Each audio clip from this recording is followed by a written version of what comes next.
Well, I'm back from my trip, and it was such an amazing, bookish trip.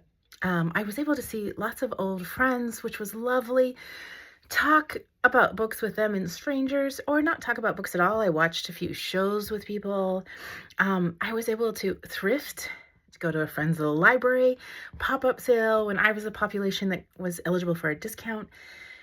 Visit the library, which was amazing, and then across multiple neighborhoods and even some of small towns like Cascade Locks, I was able to go to little free libraries on a couple walks on sunny days and a couple just having to be in the neighborhood to visit people or do an errand, and then let's just look inside of the little free library.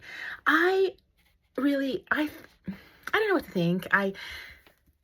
I think I had some anticipation that Portland, Oregon would be a very bookish city, and I would just be falling over myself in the little free libraries trying to make the decisions.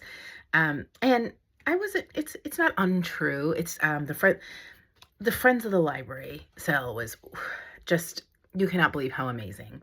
And I was able to find some great finds and a lot of variety.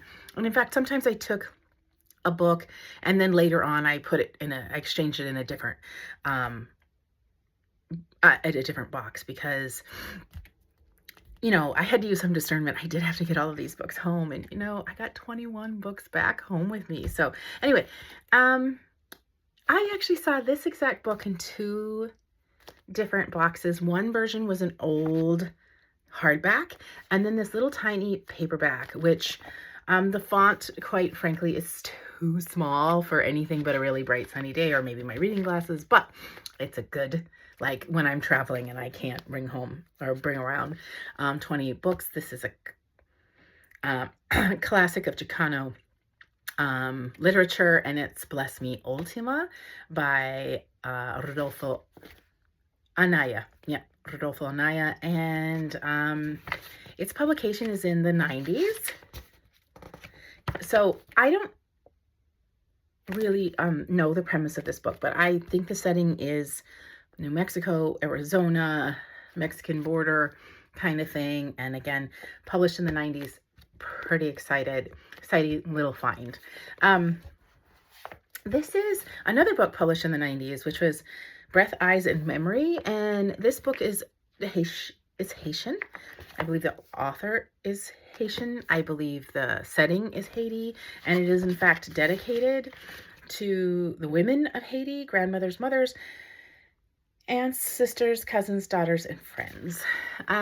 So I found that to be a really exciting find. I don't have any books where the setting is Haiti. It's also a nice small paperback that one could just rip right through.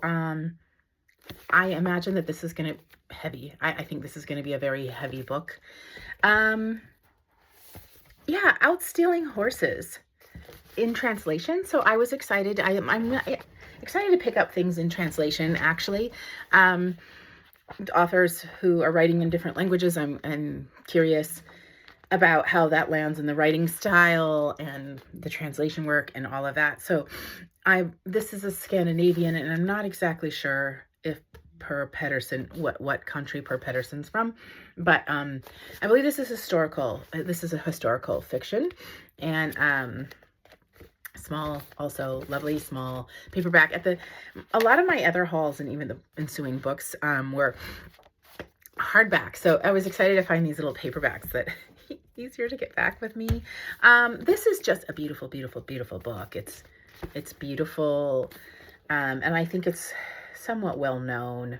I believe it's been made into a show, and I believe it's a series. So this is Miss Peregrine's Home for Peculiar Children, and yeah, it says now a major motion picture. So I think this is young adult, and